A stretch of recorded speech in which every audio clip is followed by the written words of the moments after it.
She'd walked 3 days to get there, and the gate was still open. Not the way a place looks when someone's expected. Open the way something gets left when nobody bothers closing it anymore. She stood at the post and looked down the lane. Dead grass on both sides, a fence rail down on the east. The barn door hanging at an angle not broken, just given up on. The kind of thing a man lets go when there's no one around to care. She wasn't turning back for a crooked door. The woodpile was the first thing she counted. A third of what it needed to be before the first hard frost. Maybe less. The sky she'd been reading since the Platte River said 3 weeks. Give or take. She knocked on the front door. Nothing. She knocked again. Then she tried the handle. He was on the kitchen floor. Not dead. She checked his chest before she crossed the threshold. On his back between the table and the stove, one leg at an angle that explained the woodpile and the barn door and everything else she'd walked past to get here. He opened his eyes. "Get out." She set her bag down next to the door. She looked at his leg, then at the distance between him and the stove, then at the cold ash sitting in the firebox. How long have you been down there? That's not your concern. How long? Since this morning? She crouched beside him, got her hands under his arms, and lifted. He was heavier than she'd expected. She said nothing about that. He was in more pain than he was letting on. She said nothing about that either. She got him to the chair and stepped back. He looked at her the way men look at things they don't have words for. She lit the stove. His name was Isaac Mercer. She got that from a letter on the table, addressed to a Mr. Isaac Mercer of Carvey Creek Road, sitting open beside a cup of something that had been coffee once. She filed the name away and kept moving. The leg had been set wrong. She could see that without touching it. Whoever had done it, him, she assumed, alone, had done the best they could, and the best hadn't been quite enough. Healed crooked, not dangerously so, just wrong enough to make everything twice the effort. She went outside and walked the fence line. She checked the well, rope fraying but functional. She opened the barn and stood in the doorway until her eyes adjusted. 4 horses, a milk cow, 8 head of cattle she could count from the door, probably more in the far pasture. Everything alive, everything underfed. She went back inside. The kitchen shelf was rotting through at the back. She took it down before it spread, stacked what had been on it on the table, and left the bracket empty. I didn't say you could look around. No. This is my land. I know that. Then I'm asking you to leave it. She pulled a chair out from the table and sat across from him. You've got maybe 3 weeks before hard frost. You're a third short on firewood. The east fence is down in 2 places, and you can't stand up without holding onto something. I didn't ask for an inventory. No, but you needed one.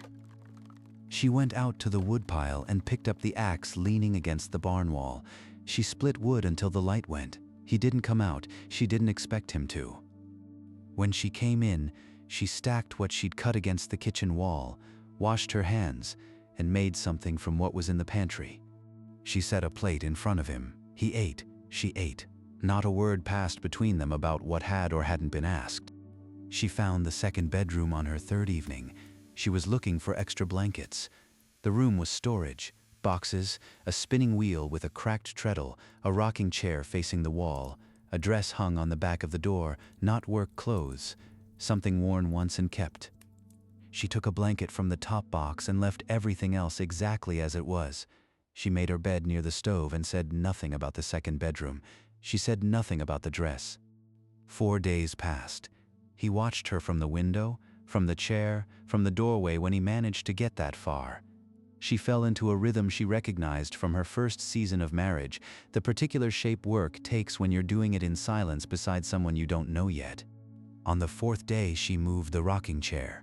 She needed it out of the way to get to the extra flour.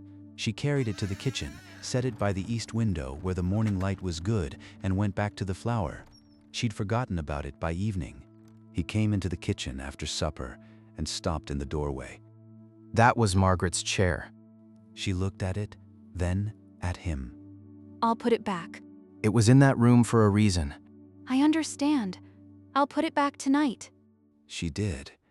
Exactly where it had been, facing the wall. He stood in the kitchen long after she went out to the porch. She could hear it from outside, not movement, just the quality of silence that has weight in it. She found the graves on the 6th day.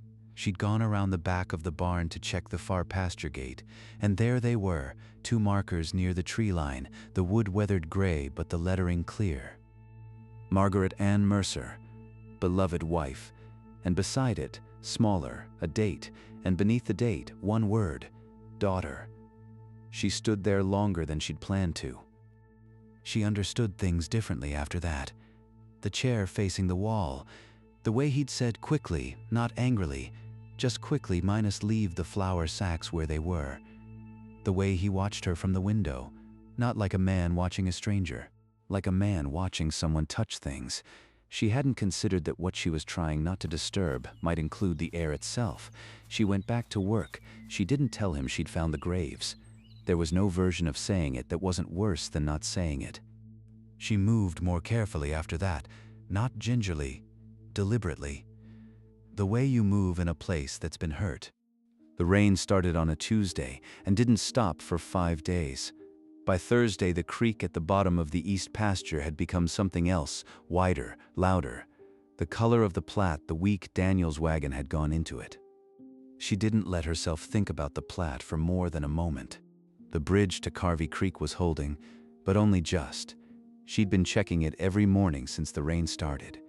By Friday, she knew someone had to go to town that day, or the trail would close before it dried. She told him over breakfast. I'm riding to town. You don't know the road. I'll find it. The second bridge won't take much more weight. I know.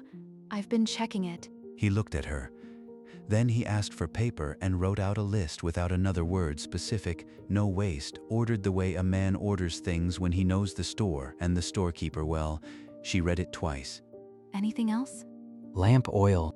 Take the bay. She's the steadiest on wet ground. She saddled her and left before mid-morning. She heard him on the porch as she went through the gate. She didn't look back. She'd gotten out of the habit. The store in Carvey Creek was called Harlan's. Harlan himself was behind the counter, a wide man with a deliberate look who went through her list without comment until he got to the bottom. He looked up. You're at the Mercer place. Not a question. She confirmed it. He looked at the list again. Isaac put this together himself. She said he had. He nodded once and started filling it. On the way back, she crossed the second bridge slowly, the horse loaded and careful. It held. She made it back by late afternoon, the sky already going orange at the edges. She tied the horse and started unloading. He was in the doorway. She carried the last crate inside and set it on the table. He was still there. You got everything on the list. Everything but the lamp oil. Harlan was out. He'll have more by next week. Next week, she'd said it, and he hadn't corrected her. She started putting things away and tried not to read too much into that. Before we go any further, if this story is reaching you somewhere quiet today, drop a like or leave a comment telling me where you're listening from. It's a small thing, but it helps the platform understand this kind of story is worth finding. January was the month she understood what the ranch cost, not in supplies or labor. She'd figured that from the start. In attention, the cold demanded it constantly. Pipes to watch, animals to check twice a day, firewood going faster than she'd calculated. She stopped thinking about what came after. There wasn't room. He was better on his leg by mid-January. Not well. She wasn't sure well was what it was going to be, but functional.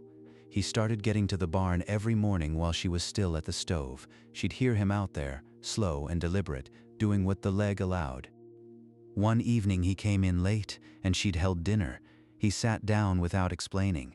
She served without asking. They ate, after he said, without looking up from his plate. Adelaide's producing again, more than she was in the fall. She kept her eyes on her plate. That's good. I thought you'd want to know. She looked at him then. He was still looking at his coffee, but something in the line of his shoulders had shifted, a loosening, barely there, that she'd been cataloging for 2 months without meaning to. The fever came on a Wednesday. Just her, nothing catching, She knew by mid-morning, the heaviness behind her eyes, the way the cold came in even with the stove running well. She kept working until noon. Then she sat down in the kitchen chair and didn't get back up. He came in from the barn and stopped. What's wrong? Nothing. Just tired.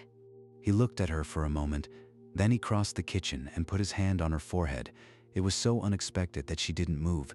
His hand was cold from outside and steady, and she sat very still while he took the measure of it. He didn't say anything. He went to the stove and put more wood on it. He heated water. He brought her a cup and set it in front of her. Go lie down. The animals? I'll do it. She started to say something else. He was already getting his coat. She lay down near the stove and listened to him go out. She thought about the weight of his hand on her forehead, how careful it had been, how entirely matter of fact. By morning, the fever was gone. She was at the stove before he was up. He came in, saw her, and said nothing. She handed him coffee. He took it. They stood at the stove together in the early dark, and it was the most comfortable she'd been in 4 months. The cow named Adelaide got sick in early February. She caught it on the first morning, the animal standing too still, ears back, not interested in feed. She knew what that could become if it spread to the others. She told Isaac. He made a sound she recognized, the one he made when something was worse than he'd been letting himself think. She spent the first night in the barn, blanket, lantern, checking the breathing every hour. The temperature outside dropped hard. The second night she went back out. Around midnight she heard him in the house, the particular drag of his bad leg across the floor, pushing past where it should. On the third night, dozing against the stall wall, she heard the barn door. He was in the frame, tin mug in one hand, door frame in the other, his face doing something complicated. You shouldn't be out here. How is she? She told him, better. The fever had broken 2 hours ago. He let out a breath that had been in him a long time. He started forward to see for himself, and the bad leg went sideways. She caught him, not gracefully, more a controlled fall than a catch, but she got her arm under his and held on. They ended up against the stall wall together, both breathing harder than the moment called for. He was very close. She could feel the tension in him, not from the fall. She'd learned the difference by now. You've done something to the leg. I'm all right. That is not what I'm hearing. She settled him on a hay bale and looked at the leg. He'd pushed it past what the old setting could hold. Not the bone, the tissue around it. Months of favoring it had put strain on everything else. She told him what needed to happen. Her husband had been a farrier. She'd helped him set more bones than she'd planned on. He looked at her.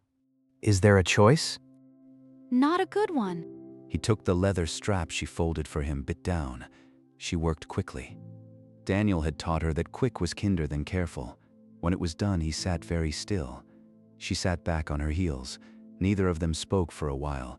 Adelaide breathed steadily in the stall behind them. Outside the barn, the wind was picking up, a sound she'd learned to read. Something was building. You could have left. After the river, you didn't have to come this far. She looked at him. I know. He didn't say anything else. She didn't either. She helped him back to the house. The storm hit on a Thursday. She'd seen it coming, the flat light, the horses standing with their backs to the northwest. She got the animals inside, stacked extra wood against the kitchen wall, filled the water barrel. By noon, the world outside was white and loud. She hadn't been inside for a full day in weeks. It was strange, the way a house felt different when there was nowhere to go. Smaller. She'd have said in October. She wouldn't say that now. They ate. She sat by the stove with her mending after. He sat by the east window. For a long time, neither spoke. What she noticed, clearly, like something coming into focus, was that the silence wasn't uncomfortable. It hadn't been for a while. He spoke first. Margaret was from Pennsylvania. Her family had a farm there. She hated farming. It was the one thing she never said out loud. She came out here thinking it would be different. He looked at the window. It wasn't different, but she stayed. She set her mending down. Did she want to go back? Sometimes, she never said so. I could tell anyway. He stopped. She died in February. 2 years ago, the child came early. Neither of them. He stopped. She waited. I should have sent her back to Pennsylvania before the last winter. She wanted to go. I could see it, and I didn't say anything. She understood the whole shape of it then. Not just the graves, the chair, the way he'd watched her from the window since the first day. He didn't think the ranch had taken Margaret by chance. He thought staying was what killed her. He thought he'd done it by letting her. The wind threw itself against the house. My husband's name was Daniel. I know. You talk in your sleep sometimes. She hadn't known that. The wagon went into the Platte at the crossing. October. I was on the bank. I'd gotten off to check the depth ahead. She stopped. Started again. He knew how to cross rivers. He'd done it a dozen times. That crossing was it was the wrong day. The fire shifted. She picked up her mending. He picked up nothing, just sat. She had the sense he was thinking something he wasn't going to say. For the first time, she found she didn't need to know what it was. She looked at his hands once, while he wasn't watching. She'd expected to think of Daniel. She didn't think of Daniel. She went back to her mending and didn't examine what that meant. The second day of the storm was quieter than the first. The wind dropped off sometime before dawn. They slept separately, as they always did, her near the stove, and when she woke the house was still and cold. The light coming under the door had a different quality to it. She put more wood on the fire and waited for it to take. The storm lasted 2 days. When it broke, the sky was that blue that only comes after real winter, every edge sharp, the snow so bright it was almost sound. She went out to check the animals. He watched from the window. She came back through the kitchen door and stopped. There was a new shelf on the wall, the spot where she'd taken the old one down in November to patch the rot underneath. She'd meant to put it back. She hadn't had the right wood. She had now, apparently. She stood looking at it. Good work, better than the original if she was honest. The grain matched, the joins were clean. She went to the stove and put the kettle on. He came into the kitchen a few minutes later and sat at the table. She brought him coffee and sat across from him. Neither of them said anything about the shelf. Somehow that was the part that mattered. February thawed in fits. A week of warmth, then cold, then warmth again. The snow went from deep to patchy to mud. She'd said she'd leave when the snow melted. She noticed she had stopped thinking about where she would go. There was a morning in the middle of the month when they worked either side of the fence line at the same time, her pulling the old wire, him driving the new post, and neither of them had planned it that way. It had just happened. She noticed it and said nothing. He could walk without holding on to things by the second week. He was in the barn every morning before she'd finished at the stove. The east fence disappeared one afternoon while she was at the kitchen window, then reappeared, level, posts solid.